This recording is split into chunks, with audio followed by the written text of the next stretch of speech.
Look how old you've become. Something far worse has happened to you.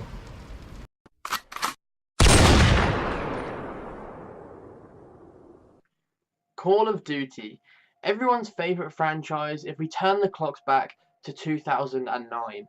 But in today's day and age, it has become a widely hated game, and I'm not really sure why. Is it the supply drop system that encourages gambling and pay to win, or the lack of boots on the ground perhaps? Well, today guys, I'm just going to be putting the final nail in the coffin and telling you how Call of Duty finally lost its way. Turn the clock back to 2007, 5th of November, and the gaming world was about to be shaken up, as today was the day that Call of Duty Modern Warfare hit stores worldwide. 10 years later, it is still referred to as a classic in gaming history. It changed everything and pioneered the first-person shooter into mostly what it is today. It was so advanced for its time and was literally incomparable, and it just took the whole world by storm. But 1 year and 6 days later, we saw the initial release of Call of Duty World at War, a first-person shooter following a soldier during World War II. With a grappling campaign and nostalgic multiplayer, everyone kept turning to Call of Duty as their favourite game franchise, with more weapons, kill streaks, and the beloved mode we know today as zombies. As the first of its kind, there really was nothing like it, other than the original Call of Duties of course, but due to the sheer depth of this game, it was... Next year rolls around, 10th of November to be precise, the launch of Modern Warfare 2, commonly known as the greatest game in the franchise's history.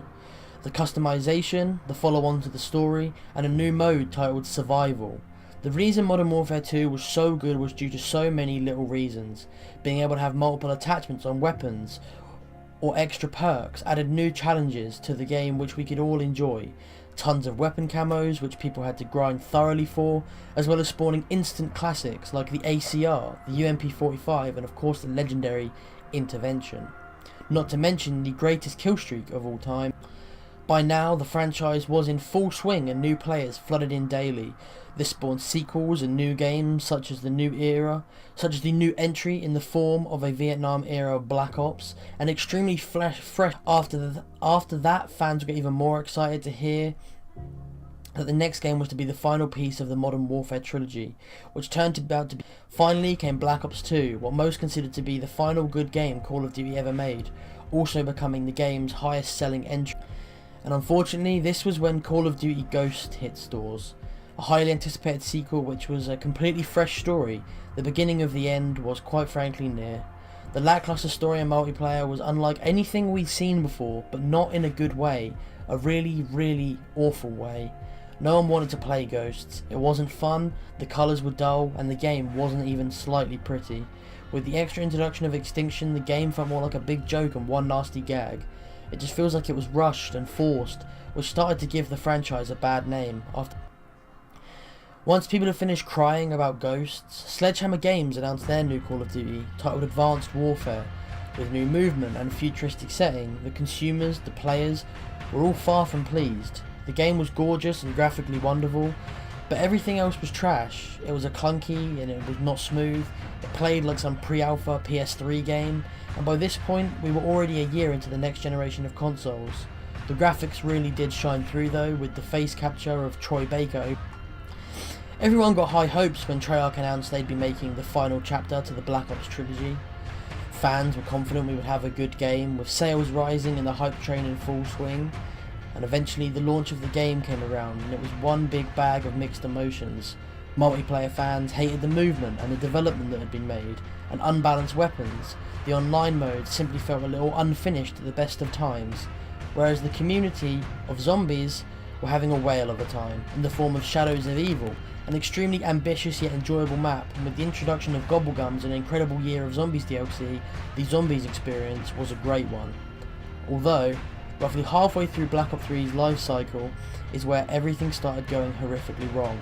After being told by David Vonderhaar, the CEO of Treyarch himself, that supply drops were only to be cosmetic, Treyarch began to add supply drop exclusive weapons, where it was paying was the real only option.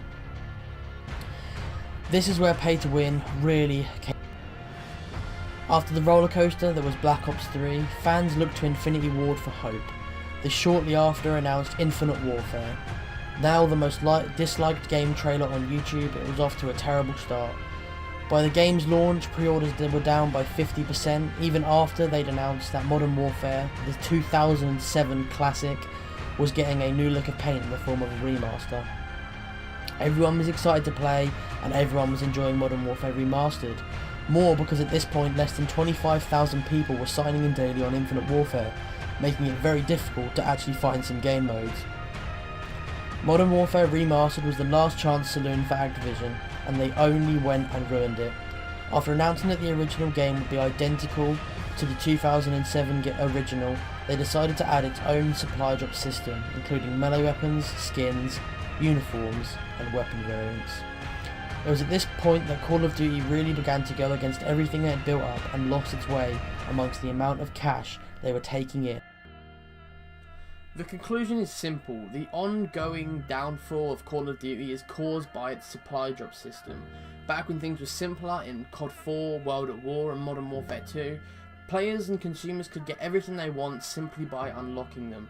But nowadays it's pay to win, pay to get that, and pay to get this.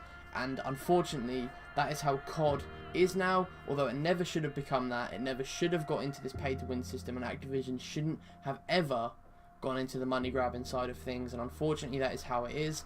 And I fear that COD is still just on a slippery slope downhill, because knowing them, they're probably going to make an amazing game this year, maybe Vietnam, maybe World War II. It could be awesome, but later on throughout the life cycle of it, they'll add supply drops and completely ruin it, and it's just how it is. And that, my friends, is what is causing the ongoing death of the greatest franchise ever in some people's opinions. And that wraps things up for today, guys. I hope you all have enjoyed. If you have, remember to smash the thumbs up button. And if you're new around here, don't forget to subscribe. And I'll see you soon with a brand new video. Peace.